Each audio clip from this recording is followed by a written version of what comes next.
You might be exploring consciousness as a way of awakening. And today I'm going to explore a concept that we are all one source. We are consciousness itself, experiencing itself as many faces, using the metaphor of the ocean and the waves. And this is something that I have written, so I'm going to be reading what I wrote, and then I'll talk a little bit more after I read what I wrote. So, if God is consciousness itself, the infinite field of awareness, if it's love, if it's intelligence, then every being, seen or unseen, is a unique expression of that consciousness.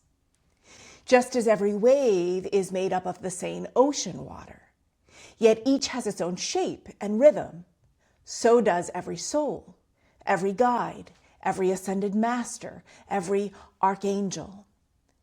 They are not separate from consciousness, or, if you prefer, God. They are facets of the same divine intelligence, expressing different frequencies of wisdom, love, and service. When we connect with them, we are not leaving unity to speak to someone else. We are communing with an aspect of the one consciousness that has chosen to reveal itself in a form that helps us understand love more intimately. That is ultimately what each of us are doing in the human experience, is we are reawakening to our existence as consciousness itself. We are reawakening to the fact that we are love. So your sovereignty remains intact because consciousness is not hierarchical, it is holographic. Each being, human or celestial, carries the same divine essence at its core. When you channel or communicate with your spirit guides, such as beings like Yeshua or Mary Magdalene or an archangel, you are not giving up your sovereignty to something greater than you. You are aligning with a higher aspect of the same consciousness that you are already a part of. The key is discernment through resonance. True divine communication never overrides free will, your integrity, or your peace. It always honors love, truth, and non-harm.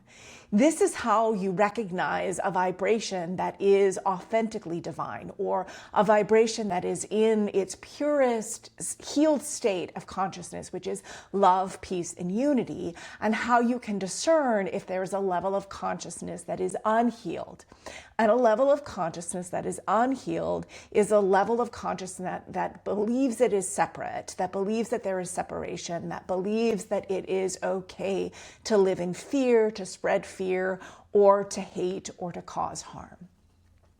So from the human perspective, our nervous system and consciousness often need bridges to comprehend infinite love.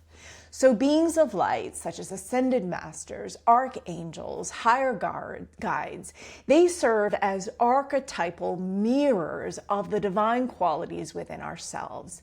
So Yeshua, for example, reflects unconditional compassion and unity consciousness. Mary Magdalene embodies divine wisdom and the integration of the divine feminine and divine masculine. Archangel Michael mirrors divine strength, protection, and truth. And Archangel Raphael channels healing and restoration of harmony. They are presences in the field of consciousness, and yet they are also able to reflect the potential within you. When you connect with them, you are awakening to those frequencies within yourself. In this understanding, individuality is not an illusion. It is divine artistry. God as consciousness delights in expressing itself through relationships, through diversity, through love meeting love.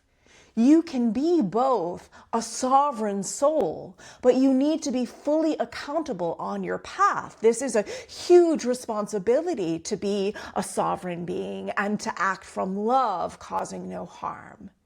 So that makes you also a vessel through which higher consciousness expresses wisdom, healing, and peace. So when you reconnect with the truth that we all are consciousness, that we all are love, we all are peace, you want to embody that truth and live from that essence.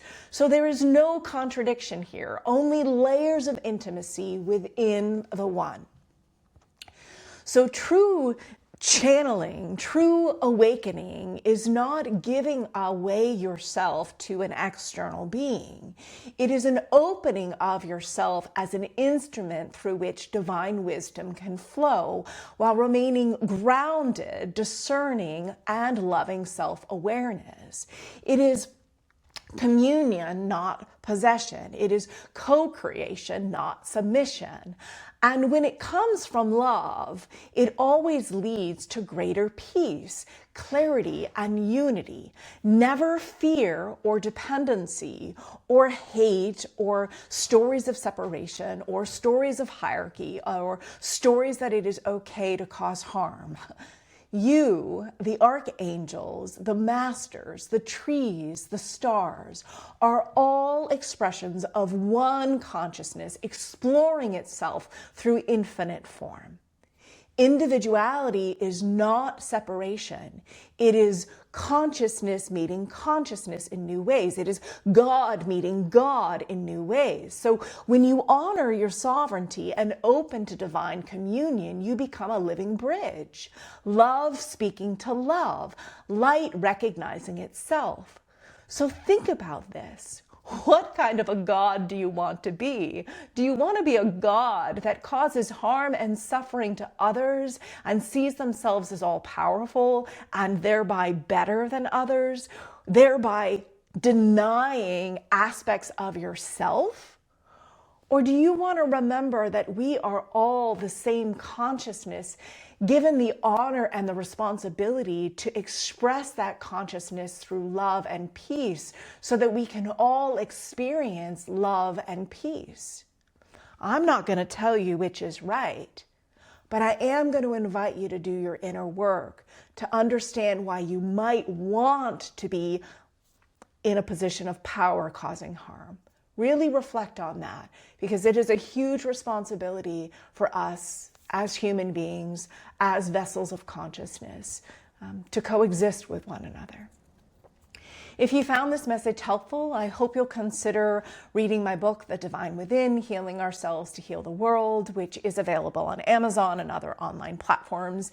It explores these concepts in more depth and also explores psychology and neuroscience to understand how the body can actually embody and hold the truth of the love that we are. And that even though this is our true essence, our body can only hold that light when we heal ourselves and rewire our nervous system and brain to be connected to those neural pathways within ourselves. So I invite you to live in remembrance, but also take the responsibility seriously and do your inner work to heal yourself so that you too can bring peace and love and unity to all so that we can all experience peace.